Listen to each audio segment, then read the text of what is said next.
समागम करायचा आहे संतांच्या सहवासात, मग नामस्मरण करता करता संतांचा संग घडावा. आणि महाराज त्यानं काय होईल महाराज, हा संसाराच्या आपले जे संसाराची जे आपल्यामध्ये आपण ज्या संसारात अडकलोय त्याच्यातून बाजूला व्हावं. संतांची संगती हा मनोमार्ग गती. हा महाराज इकडे लक्ष द्या, संतांचा सहवास आपल्याला घडला कारण संत जीवनामध्ये संतांचं, कारण संतांनी आपल्याला एक खूप मोठा मार्ग दिलाय. मार्ग गेले आधी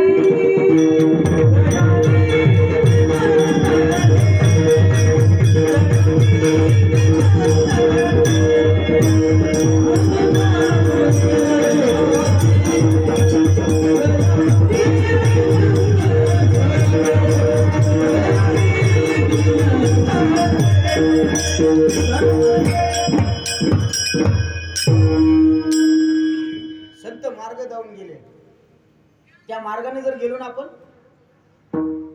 तेनेची पण ते चालू जाता न पडे कोणता कोठे काही अडचण येत नाही. महाराज संतांची संगत केली कशासाठी करायची, त्यांच्या संगतीत सुख आहे. संत संगतीचे काय सांगू सुख, आपण पारिके नाही देते ऐका. म्हणून आपल्याला त्या संतांच्या संगतीमध्ये जायचंय. पायी तीर्थयात्रा मुखी राम नाम चालतोय ना, मग मुखामध्ये सारखं नामचिंतन असलं पाहिजे. जेव्हा तुमच्या मुखामध्ये भगवंताचं नामचिंतन असतं ना, तुम्ही चाललेली वाट, तुम्ही चाललेला प्रत्येक पाऊल तो पाऊल नाही, तो यज्ञ होत असतो. लक्षात येतं, राम म्हणता वाटेचा यज्ञ पावला पावले, नाम घेता वाट चाले यज्ञ पावलो पावले, दर पावलाला यज्ञ घडतं. मग तीर्थयात्रा केली पाहिजे. पण मला सांगा या जगात किती तीर्थ आहेत, आपल्याला काय देणं घेणं आहे? काय असतील ते असतील नाही, 3.5 कोटी तीर्थ आहेत या जगात. 3.5 कोटी तीर्थ आहेत.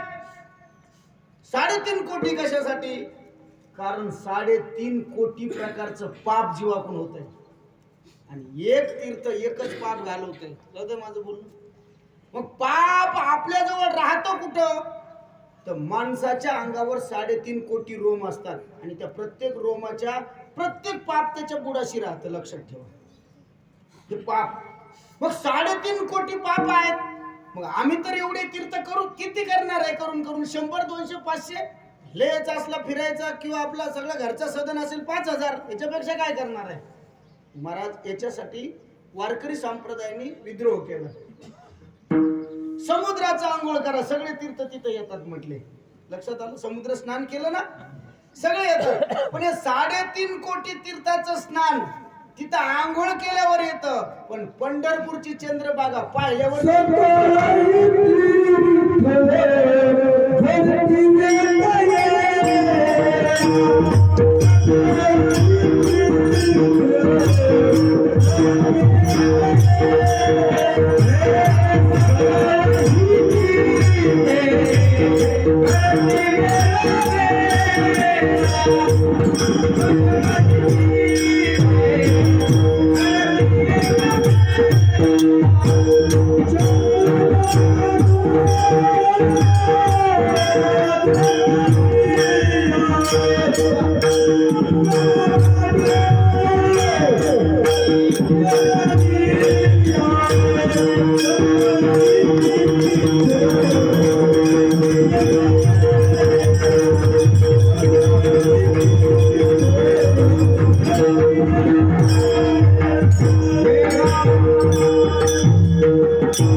महाराज अवघीचे तीर्थे घडती एक वेळा चंद्रभागा डोळा देखलिया. किती अवघ्याची म्हणजे किती, 3.5 कोटी. तेवढ्यावर नाही थांबत बरं, एक एक तीर्थ कोटी कोटी वेळा.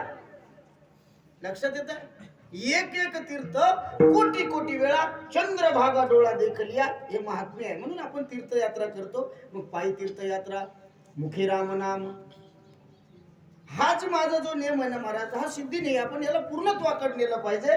म्हणून आपण गोविंद भाऊनी केलेली ही परिक्रमा आहे. 5 ज्योतिर्लिंगाचं दर्शन महाराष्ट्रामध्ये असणाऱ्या 5 ज्योतिर्लिंगाचं मला कौतुक याचं. हे बघा, मी आयुष्यामध्ये अनेक लोकांच्या मावंदी लय केले. आम्हाला वाटतं फक्त कार्यक्रम असो काही करा. आणि मग व्यर्थ स्तुती करावी लागते, पण मी कधीच करत नाही. मी व्यर्थ स्तुती कोणाची करत नाही, पण वस्तुस्थिती सांगायला कोणाच्या बापाला घाबरत नाही. इकडे लक्ष द्या. पण घरातून कसलाही विचार न करता एकदा का मुख भगवंताच्या दिशेने झालं तर पाठीमागं न येण्याचा विचार करणारा मी माझ्या जीवनातला पहिला एक वाट तीर्थयात्रा करणारी एक व्यक्ती बघितली, ते आमचे गोविंद भाऊ. काही विचार केला नाही मला. आणि खरं आहे, विचार केला की परमार्थ कधीच होत नाही. हा परमार्थ विचार करून करावा लागतो, तो विषय वेगळा आहे. पण तुम्ही जर आज जाऊ उद्या होत नाही महाराज, केला झालं. आणि जे झालं ना तेच आपल्या पदरात पडणार आहे. निस्वार्थ केलेला परमार्थ आपल्याला मिळणार आहे. दाखवून केलेलं कधी होत नसतो. म्हणून एकदा सगळेजण एकदा मांडे घालून बसा, बैठे बैठे सावधान. वट्यावरले मांडे नका घालू, पडतात येईल म्हणाल मी. आणि सगळेजण एकदा सांप्रदायपूर्वक जगाच्या मालकाचं भजन करा.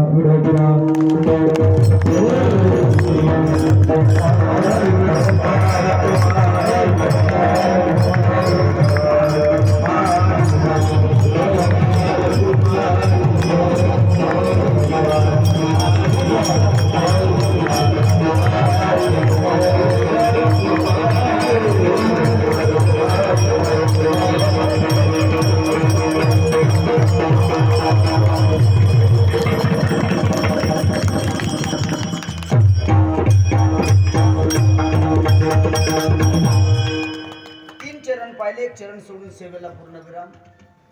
धकाधकीचा काळ आहे. प्रत्येक जण आपल्या जीवनामध्ये व्यस्त झालाय आणि सोशल मीडियाचा जमाना समोर आला.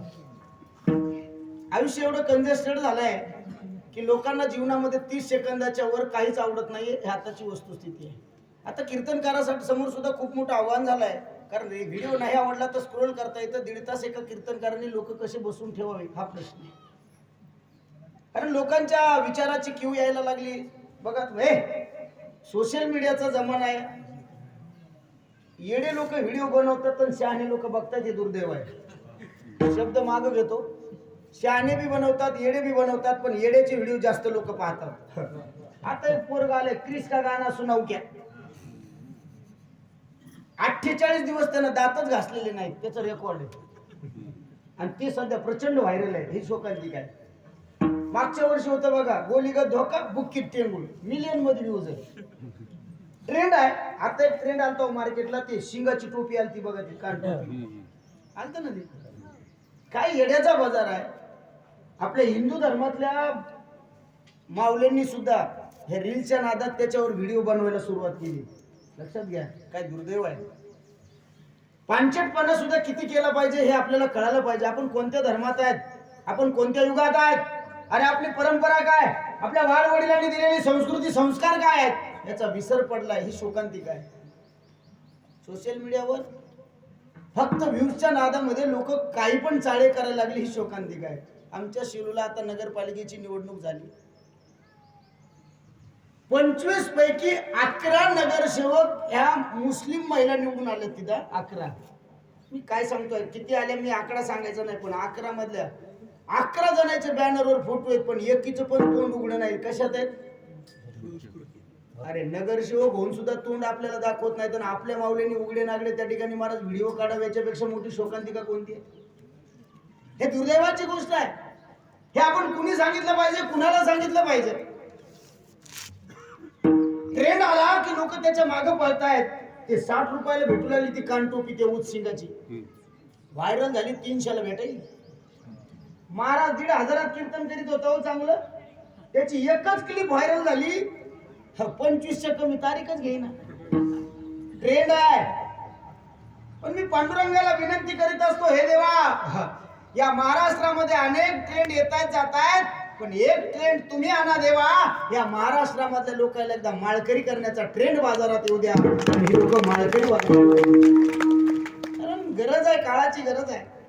निर्व्यसनी जीवन जगताना शाकाहार हा सर्वोत्तम आहार आहे. ह्याच्याकडे सुद्धा लक्ष द्या. पण आपल्या धर्मावर आपल्या काय झालंय, आपण हे समजून घेतलं पाहिजे. जबाबदार आपण आहे. कधी कधी काही गोष्टी खटकतात म्हणून आपण बोलतो. मला या गोष्टीचा खूप त्रास झालेला आहे. तुम्ही जर माझं जर रेकॉर्ड तपासलं तर तुमच्या लक्षात येईल की सर्वाधिक त्रास सामाजिक कार्यकर्त्याने मला झाला. म्हटलं ना, तब्येतीवर जाऊ नका. मला इतका ज्या गोष्टी पटत नाही त्याचा प्रखरपणे विरोध करतो. आमच्या शिरूला एक डॉक्टर आहे. आपल्या धर्मावर कसं आक्रमण झालं एका मिनिटात सांगतो, माझ्याकडे वेळ नाही. चांगल्या कार्यक्रमात चांगलं बोलायचं योग आलाय म्हणून बोलतोय. ऐका, आमच्या शिरूला एक डॉक्टर आहे. तिथे एक माळकरी दवाखान्यात आला, त्याची बॉडी चेकअप झाली, त्याचं ब्लड टेस्ट झालं, त्याच्या अंगातल्या सगळ्या टेस्ट झाल्या आणि शेवटी निष्कर्ष असा निघाला की याच्या शरीरातलं प्रोटीन कमी झालंय, त्याला प्रोटीन द्यावं लागेल. सप्लिमेंटरी प्रोटीन देण्याची वेळ आली. त्यावेळेस डॉक्टरने त्याला काय सांगितलं, तुमच्या शरीरातलं प्रोटीन कमी झालंय, उद्यापासून तुम्ही पांढरे लिंब खा. पांढरे लिंब कळाले ना तुम्हाला? कळाले का नाही? हा, तुम्हाला ते लगेच कळतील, दुसरं काय कळणार. मी थोडा फटका माणूस आहे. मी त्या डॉक्टरला सांगितलं, डॉक्टर साहेब मूर्खात काय झालं हो, तुम्हाला दिसत नाही का तो माळकरी आहे, त्याच्या गळ्यात माळ आहे आणि तुम्ही त्याला काय सल्ला देताय, पांढरे लिंब खा. तो म्हणला, महाराज तुमचं तत्वज्ञान तुमच्यापाशी, माणूस वाचला पाहिजे. तो मला म्हटलं का, त्याला प्रोटीनची गरज आहे आणि त्याला प्रोटीन त्या पांढऱ्या लिंबातून भेटणार आहे, असं डॉक्टरचं म्हणणं आलं. म्हणलं, डॉक्टर साहेब एवढा कंजूस विचार करून चालू नका, सुशिक्षित आहात, मूर्खपणा करू नका. मला मान्य आहे पांढऱ्या लिंबात प्रोटीन आहे, मान्य आहे, पण पांढऱ्या लिंबातच प्रोटीन आहे का याचं उत्तर द्या. डॉक्टर अनुत्तरित झाला. म्हणलं, डॉक्टर साहेब जेवढं 10 पांढऱ्या लिंबात प्रोटीन नाही ना, तेवढं गावरान गाईच्या दुधापासून बनवलेल्या कच्च्या पनीरच्या 100 ग्राम मध्ये प्रोटीन आहे. हे सांगा ना. आपल्या धर्मावर आक्रमण झाली. देव आहे आपल्या लेकराला, आता आपण पटवून देऊ शकत नाही महाराज. का काही महाराजाला देव आहे का याच्यावर शंका आहे. एक जण म्हणला, असला तर असला, तुला बुटानं हाणायला पाहिजे. अरे घर चालवायला मालक लागतो, कुटुंब चालवायला मालक लागतो, जग चालवणं सोपं आहे. पण आपल्या धर्मातली लोक आपण आपल्या लेकराला देव आहे हे मान्य सिद्ध करून देऊ शकत नाही. आपल्यातच संभ्रम आहे. ख्रिश्चन लोकांमध्ये काय करतात माहित आहे, ते लेकरू झोपलं ना बारकुस की त्याच्या उशाला भावलीट होते. ते उठलं ना, त्याच्या आवडीचा विषय असतो, लहान वय आहे, बाल वय आहे, तो म्हणतो, आई आई हे कोणी दिलं. त्याची आई सांगते, हे शांता क्लॉज न दिलं. कोणी? शांता काकून नाही, कोणी दिलं? त्यांच्या देवाने दिलं. त्या बाल मनावर त्याचा परिणाम होतो की देव माझ्या आवडीच्या वस्तू मला पुरवतो. मग आवडीच्या वस्तू पुरवणारा केव्हा आवडीचा होतो त्यालाच कळत नाही. मग आयुष्यभर तो त्या गोष्टीला त्या ठिकाणी धरून ठेवतो. म्हणजे आपण आपल्या धर्माबद्दल आपण लोकांमध्ये जागरूकता नाही. रोज गावात कीर्तन आहेत. एक सप्ताह झाला तर एक माळकरी तयार होतो का याचं उत्तर द्या. एक इलेक्शन लागलं तर 2-4 जण माळी तोडतात. ही वस्तुस्थिती आहे. हे लक्षात घेण्यासारखी गोष्ट आहे. म्हणून याचं चिंतन झालं पाहिजे. बघा, इंग्लिश स्कूल निघलेलं आहे आपल्याकडे. थोडस अजून ग्रामीण भाग आहे. तुम्ही मोठ्या शहराकडे जा, अनेक लोकांच्या तिथं इंग्लिश स्कूल आहे. मी थोडं स्पष्ट बोलतो, ख्रिश्चन इंग्लिश, त्यांचे मालक ख्रिश्चन आहेत. गाड्या भरलेल्या असतात आणि लहान लेकरं असतात. ही शाळेमध्ये आपलीच टाकलेली लाखो रुपये फीस भरून वाटात गाडी बंद पाडतात. इकडे लक्ष द्या. वाटात गाडी बंद पाडतात आणि गाडी बंद पडल्यावर त्या लेकरावर कसा परिणाम करतात माहित आहे? ते काय सांगतात महाराज, अरे तुमचा देव कोणता आहे? मग लेकर आपले, आमचा गणपती बाप्पा आहे. मग तुमचा गणपती जर खरा असेल तर गणपतीचा गजर करा, गाडी चालू होती का बघू. मग लेकर म्हणते गणपती बाप्पा मोरया, गाडी चालू होत नाही. मग बजरंगबली की जय, तरी चालू होत नाही. म्हणले महादेवाचा सध्या चांगला काळ आहे, हर हर महादेव, गाडी चालू होत नाही. ते म्हणले थांबा, तुमच्या देवात पावरच नाही. मग आमचा देव कशी गाडी चालू करतो बघा. आणि त्याचं नाव घेतलं की गाडी चालू होते. आणि लेकरं म्हणतात आपल्या देवात पावर राहिली नाही. आणि मग तिकडं का धर्मांतरण का होत आहे? ते त्यांच्या धर्माशी प्रामाणिक आहेत, आपण आपल्या धर्माशी प्रामाणिक नाही, ती शोकांतिक आहे. म्हणून आपल्या लोकांनी आपल्यावर केलेली उपकाराची जाणीव ठेवा. आणि उपकाराची परतफेड परोपकाराने करायची असते, अपकाराने नाही. हे दुर्दैव आहे. आपण साधू संतांनी आपल्यावर उपकार केले, तेवढं संत साहित्य, संत वाङ्मय आपल्यासाठी दिलंय ना, हे आपण डोक्यावर घेऊन फिरवलं पाहिजे. हा, त्याला कुरतडलं नाही पाहिजे. एक उदाहरण ठेवतो, झालं आपलं कीर्तन, वेळ पण संपलाय, पण एक 5 मिनिटं घेतो. करावं देऊ तर घेतो एवढं. ऐका, शेळी आहे ना, शेळी चरता चरता जंगलात गेली. शेळी चरता चरता जंगलात गेली आणि नुसती जंगलात नाही गेली, वाघाच्या घरात शिरली. वाघाच्या म्हणालो, बिबट्याच्या नाही. बिबटे आपल्या घरात शिरू लागले. पण इलेक्शन लागलं आणि बिबटेच गायब झाले. मग मला लक्षात आलं, हे प्रचाराला गेले बिबटे, हे बिबटे झालं बिबटे. वरचेरात गुतले बंद झाले. गेली वाघाच्या घरामध्ये शेळी, पण तिथं बघितलं हो पिल्ल वाघाची आहेत पण उपाशी आहेत, मरायला टेकली होती. शेळीचं मातृत्व जागा झालं आणि शेळीनं वाघाच्या पिल्लाला दूध पाजलं. बरं ऐका ना, पेनत का वाघ शेळीचं दूध, पण पिल्ल वाघाची आहेत. लगेच गुरगुरायला लागली. शेळी परत निघून गेली. दुसऱ्या दिवशी पुन्हा शेळी आली. शेळीने परत पिलाला दूध पाजलं आणि जाता जाता शेळी पिलांना म्हणली, पिलानो काळजी करू नका, मी पुन्हा येईन. मी पुन्हा येईन म्हटल्या बरोबर तिसऱ्या दिवशी शेळी आलीच. येईन म्हणले हो का, राहती का? आली शेळी. शेळीने परत पिलाला दूध पाजलं, पण शेळी बाहेर निघणार तेवढ्यात वाघ समोरून आला आणि वाघ म्हणला, वा वा क्या बात आहे, अरे जिला पाहायला जंगल फिरलो ती घरात आहे. जबडा वासवला खाणार पिल्ल समोर उभी राहिली. थांबा, कुणाला खाताय? शेळीला. शेळीचे आपल्यावर उपकार आहेत. काय म्हणताय? शेळीचे आपल्यावर उपकार आहेत. तिने जर आम्हाला पाजलं नसतं तर आम्ही मेलो असतो. वाघ तो वाघच ना. वाघ म्हणला, शेळी ताई वाघावर उपकार केलंस, आता तुला मीच काय, या जंगलात कोणीच खाणार नाही, या जंगलात कोणीच खाणार नाही. आता वाघानं अभय दिल्यावर शेळी नुसती शेळी राहिली नाही. शेळी काय झाली? वाघ कशी होईल? वाघीण बी कशी होईल? वाघाची माहिती. शेळी नुसती शेळी राहिली नाही, शेळी बिनधास्त झाली. एवढं थांबू आपण. शेळी बिनधास्त झाली. पण असं म्हणतात, लायकी नसणाऱ्या माणसाला जवळ धरलं की ते लायकी दाखवतात. शेळी चौथ्या दिवशी भांडायला आली वाघाला. काय म्हणे, तुला कोणी खाणार नाही, तुला कोणी खाणार नाही म्हणलास, मला कोणी खाणार नाही पण मी काय खाऊ? वाघ म्हणला, एरी काय खात होती? ती म्हणली, वारे वा, बरं आहे तो, एरी बी तेच खायचं, निवडणूक लागली बी तेच खायचं. चुकलं का जरा? एरी तेच खायचं आणि तू अभय दिल्यावर बी तेच कसं चालेल? मग मला कवळे पानं लागतात. वाघ म्हणला, मग ते कुठे? इथंच आहेत पण वर आहेत आणि माझे तोंड पुरत नाही. वाघ म्हणला, काळजी करू नको शेळीताई, उपकार वाघावर केलंस. वाघाला शेळीनं पाठीव घेतलं आणि वाघ शेळीला पाला खाऊ घालू लागला. हे पाहिले एका गरुडानं. गरुड म्हणला, ज्या वाघानं शेळीला खावं तो वाघ शेळीला खाऊ घालायला. जिल्हा परिषदची निवडणूक लागली काय?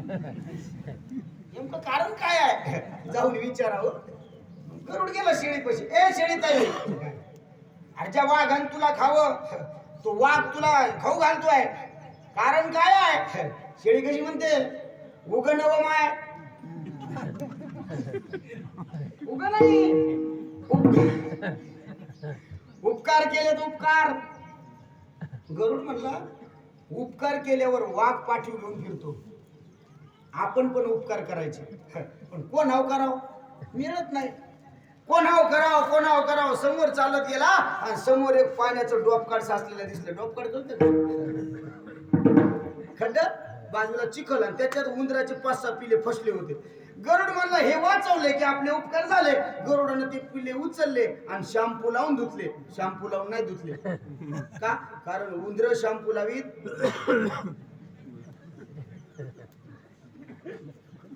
नाही हो. राहू दे, ते प्रश्न अनुत्तरित राहू दे, सगळ्याला लागू होतो. राहू दे. पण त्या पिलाला त्याने धुतलं. पण ऐका ना, चिखलात होते तर तरी जरा त्याच्या तब्येती बऱ्या होत्या, पण धुतल्यावर लागले थोडं करायला, मरतात पिले. गरुड म्हणला, करायला गेलो उपकार झाले अपकार, मरते न पिले नाही म्हणे.